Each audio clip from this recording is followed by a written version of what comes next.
over. Hi everyone, welcome back. If you're new to the channel, don't forget to subscribe. In today's video, I will be working on that shelf. I will turn it into something very cute. Before I start the project, I will have to go outside to do it because I will be using spray paint, and this is not something you can do inside the house. And if you do it inside the house, you will not only stain your walls with the spray, and the smell will not be able to come off after. It's gonna take a long time to get rid of the smell. I also make sure to use a plastic on the floor to cover the floor before I start.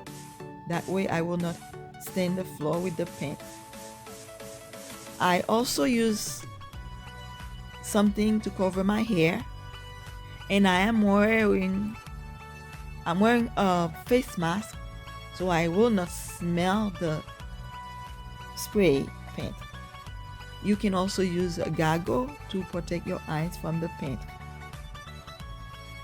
Before you start using the paint, make sure to shake it very good to get rid of all the bubbles. So I'm gonna let you watch the video. Enjoy the video and leave me a comment. Give me a thumbs up if you like it.